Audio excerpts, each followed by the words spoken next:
Castellanos. Laura Castellanos es, creo yo, que la periodista con mayor experiencia, acervo de información y conocimiento práctico, entrevistas. Ella pisa sobre el terreno de los hechos, es decir, no es periodismo de gabinete o de sofá. Laura Castellanos conoce todo lo que ha sido los movimientos sociales subversivos, como luego se les llama, la guerrilla, los movimientos opositores al poder, los movimientos de toda índole que se oponen a estos espacios, como le digo, de poder. Así es que es un gusto platicar esta tarde con Laura Castellanos. Laura, buenas tardes. Buenas tardes, Julio, qué gusto estar en este espacio de nuevo. Gracias, igualmente, Laura, muchas gracias por esta oportunidad. Laura, y pues la verdad es que leí un artículo tuyo publicado en la sección de opinión en español del Washington Post, que se ha retuiteado en estos días, es de un par de meses o varios meses atrás, pero pareciera muy actual porque te refieres a lo que ha sucedido con estos movimientos feministas, con la lucha por el poder. ¿Qué está pasando en México con todo esto? Y específicamente, Laura, ¿cómo ves la toma de la Comisión Nacional de Derechos Humanos y lo que está pasando ahí? Laura Castellanos. Pues mira, lo que estamos viendo, constatando, es otra acción más de esta emergente cuarta ola feminista mexicana que surge precisamente en el gobierno de López Obrador. Lo que estamos viendo es la actuación de feministas radicales y algo muy interesante, Julio, porque digamos que aquí en este caso de la Comisión Nacional hay dos expresiones dentro del feminismo que convergen ahí y que tiene que ver con madres que están manifestándose en contra de los feminicidios, en contra de la violencia institucional, pero que también se asumen como feministas. Uh-huh. Y eso es realmente novedoso. Hablo particularmente del caso de la señora Yesenia Zamudio, que su hija fue víctima de un caso de feminicidio en 2016. Y lo que estamos viendo, Julio, son los rostros de nuevos rostros dentro del feminismo, rostros del feminismo de la periferia, del feminismo urbano popular, que del Estado de México están viniendo a tomar en este caso unas oficinas públicas para manifestarse en contra de distintos tipos de violencia y para exigir respuestas a los casos de desplazamiento por violencia, por distintos factores. Entonces, lo que estamos viendo, Julio, es cómo esta oleada que particularmente en agosto del año pasado brotó en el país en contra de la violencia de policías hacia las mujeres, en contra de secuestros de mujeres, uh-huh. Va creciendo y se pensó en algún momento que la pandemia había menguado a estos movimientos, pero desafortunadamente, Julio, en esta misma semana nos estamos enterando que durante los 5 primeros meses de contingencia, según el Observatorio Ciudadano Nacional del Feminicidio y la Red Nacional de Refugios y Católicas por el Derecho a Decidir, ha habido 550 casos de mujeres, niñas y adolescentes uh-huh. desaparecidas, que representan el 41% a nivel nacional. Hemos tenido en estos 5 meses más de 1,500 casos de mujeres asesinadas, 21,000 denuncias por delitos sexuales y más de 90,000 casos de denuncias por violencia intrafamiliar, es lo que documentan, y un aumento de 71% de personas atendidas en la Red Nacional de Refugios. Estas madres, apoyadas por colectivos feministas, por colectivas, como le llaman, del Frente Nacional Ni Una Menos, pues lo que están haciendo es expresar y manifestar la crisis humanitaria de la violencia de género en este gobierno y también la forma indolente en la que el gobierno y el mismo presidente López Obrador la ha desdeñado, ha actuado con indolencia, ¿no? Expresando más preocupación por un cuadro pintado que por la misma situación que no está viendo, ¿no? Por los recortes que ha habido a instituciones y a programas de atención a la violencia hacia las mujeres. Entonces, Julio, pues yo pienso que estamos ante un escenario en el que vamos a ver más acciones de este tipo, incluso las mismas feministas lo manifestaron así, de su intención de tomar otras instalaciones públicas. Y vamos a ver si finalmente eso hace reaccionar a un gobierno que ha tenido más sus prioridades económicas en financiar particularmente megaproyectos, ¿no? O programas deportivos beisboleros al gusto del presidente, pero que es una situación que no solo implica al gobierno federal, eso es cierto, estamos hablando de violencia de Estado, que tiene que ver con la negación al derecho a la justicia, ¿no? Con que haya un sistema judicial también eficiente para atender a las mujeres, pero también efectivos programas de prevención y de atención a víctimas de violencia de género, Julio. Bien, estoy hablando con Laura Castellanos, reportera feminista mexicana, que ha escrito sobre movimientos subversivos, guerrilleros, de confrontación con el poder. Es autora del libro clásico México Armado y del libro más reciente, Crónica de un país embosado, 1994-2018. Laura Castellanos, hay quienes responden, critican, dicen que este tipo de movimientos son movimientos pagados o empujados por la derecha o por poderes recién desplazados, el priismo, el panismo, y que tratan de confrontar al presidente de la República con las mujeres. ¿Tú has detectado signos de ese tipo de partidismos o de ideologías de derecha? No, para nada. Yo en el artículo que refieres, que fue publicado en marzo de este año, hablo de la emergencia de esta nueva generación de jóvenes, de mujeres mexicanas, y que son muy combativas, que recurren a la acción directa, es decir, a acciones transgresoras fuera de la institucionalidad para manifestarse en contra del sistema establecido, en contra de la corrupción y de la impunidad de este sistema. Y esas expresiones no son privativas de México, suceden en todo el mundo y en América Latina particularmente la vemos en Chile y en Argentina, pero México también es un referente muy importante.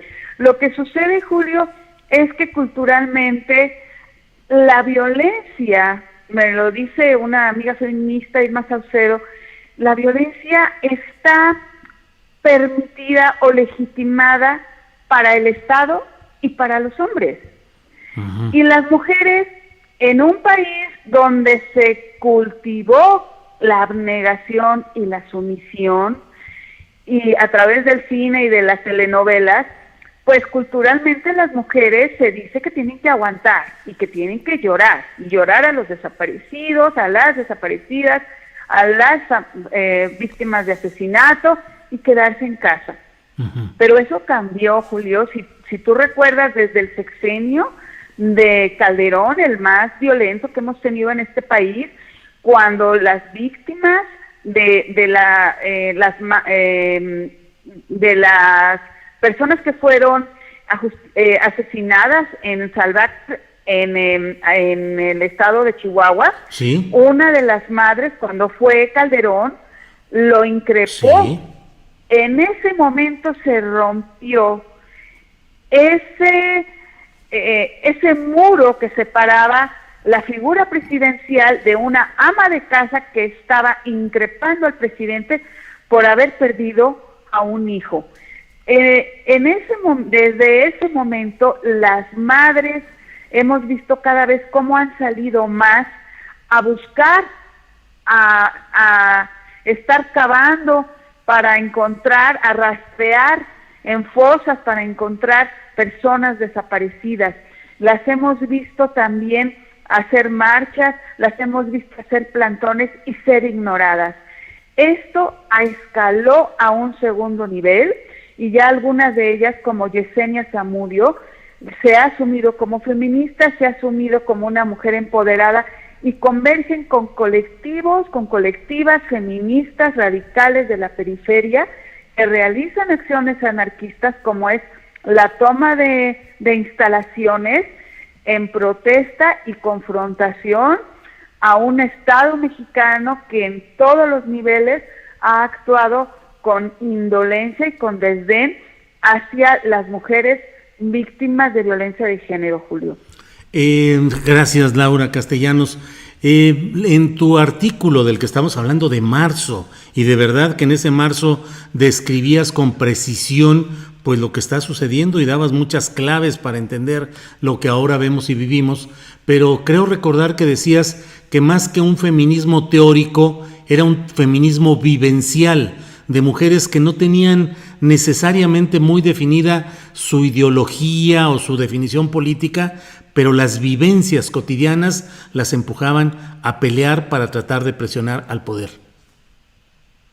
Sí, y en ese momento lo vimos con las estudiantes de nivel medio y universitarias que tomaron planteles en la UNAM, en preparatorias públicas, para manifestarse en contra del hostigamiento sexual.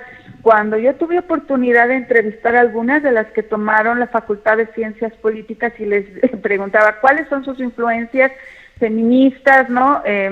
Teóricas, pues me decían, pues no hemos leído, realmente no,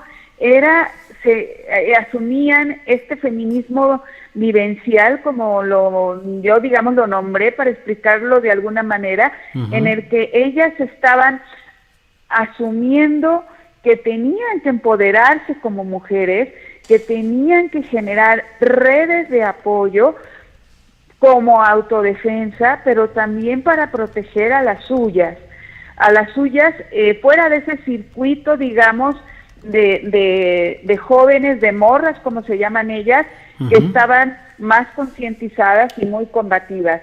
Y muchas de estas jóvenes se mueven en el transporte público, están algunas de estas desempleadas y otras estamos viendo, por ejemplo, en el Estado de México, surgir también desde hace 2, 3 años distintas colectivas de mujeres jóvenes feministas que hacen distintos tipos de acciones en sus comunidades.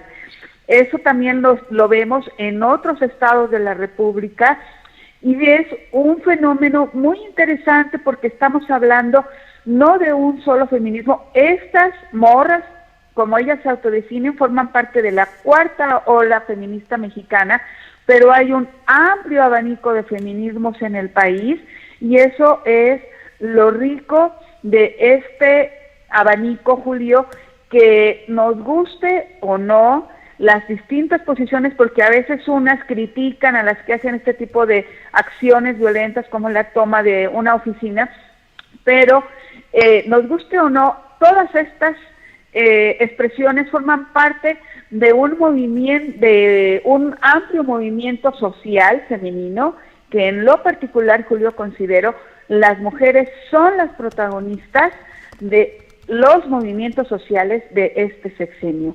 Así veamos a las que están como defensoras del territorio, así las vemos como las que están exigiendo por la presentación de las personas desaparecidas, o a nivel escolar combatiendo el hostigamiento escolar y exigiéndole a las instituciones, a las autoridades que actúen. Entonces, esta generación, que es particularmente de jóvenes entre la adolescencia y cerca de los 30 años, vamos a ir viendo cómo van a ir realizando cada vez acciones. Yo así lo avisoré desde mi artículo, pues más, se van a ir extendiendo esas acciones radicales. Entonces, más bien, ¿cómo vamos a leer nosotros, a interpretar lo que nos están diciendo estas acciones y qué vamos a esperar de que respondan los distintos niveles del Estado, y no solamente del Estado, también las otras instancias que tienen que ver con las instituciones escolares, con la misma comunidad, la ciudadanía, los partidos políticos, porque de pronto pues también, Julio, no olvidemos, el año que viene son elecciones intermedias y una buena parte de la población menor de 35 años está muy enojada con este gobierno. Entonces será interesante ver cómo van a actuar durante las elecciones y cómo pueden tener un voto de castigo hacia el partido Morena, y eso se le está olvidando a este gobierno de la autodefinida Cuarta Transformación, Julio. Laura Castellanos, te agradezco mucho esta posibilidad de tener esta visión panorámica y este contexto de lo que está sucediendo, pero cierro preguntándote, no sé si has detectado que, por ejemplo, lo que está sucediendo hoy en la CNDH está siendo muy difundido de manera pues muy generosa en espacio y hasta en comentarios y postura por algunos medios comentaristas y críticos del gobierno del presidente López Obrador. Es decir, yo he visto cómo muchos de esos espacios hoy están retomando, difundiendo, y lo que antes criticaban tan duramente cuando las mujeres pintarrajearon algunos monumentos históricos, el Ángel de la Independencia, cuando arrojaron diamantina contra un funcionario que ahora está prófugo, por cierto, Jesús Horta, pues había un enojo y una crítica cerradísima, y ahora no la está viendo, sino al contrario. ¿Crees que están aprovechando este tipo de protestas los segmentos contrarios, específicamente contrarios al presidente López Obrador? Sí, por supuesto que lo están aprovechando. Y yo lo que diría es, bueno, ¿dónde están las mujeres de la Cuarta Transformación, las del partido Morena, las que trabajan en la administración pública? ¿Qué posicionamientos hay también con respecto a eso? A mí lo que me parece importante, Julio, es que este amplio movimiento de feminismos ha colocado en la agenda nacional el tema de la violencia de género, y ese es un gran logro que no podemos demeritar. Y eso es lo importante. Y eso ha hecho que los medios de comunicación también, como yo lo mencionaba en ese artículo, tengan que poner su mirada y cubrir de manera distinta estos temas, y eso ha hecho también, ha obligado a posicionarse a distintos actores políticos. Eso es lo que tenemos que ver. Si de alguna manera, en este sentido, una diversidad de voces que han sido, efectivamente, como tú lo mencionas, oportunistas, pero ayuda a visibilizar la crisis humanitaria de este país, inédita, histórica, en este México moderno, sobre la violencia de género, pues bienvenido. Aquí lo importante es que estos colectivos tienen posicionamientos radicales, y lo que yo he observado es que se asumen independientes, autónomos, rechazan una cercanía con partidos políticos o con empresas, digamos, o algún tipo de financiamiento, y se acercan más a posiciones, digamos, de una independencia o una autonomía, donde están buscando organizarse de manera horizontal y digamos, buscando vincularse de distintas maneras con acciones comunitarias. Y eso también ha quedado muy claro durante la contingencia. Entonces, sí puede haber, por supuesto, voces que digan y que se quieran montar al tren, pero de ahí a que logren un contacto con algunos de estos colectivos y que ellas la acepten o sumen, digamos, un apoyo, yo lo veo muy poco probable. Bien, Laura. Pues muchas gracias, Laura Castellanos, por esta oportunidad de contar con tus palabras. Gracias, como siempre, Laura. Al contrario, un abrazo, Julia.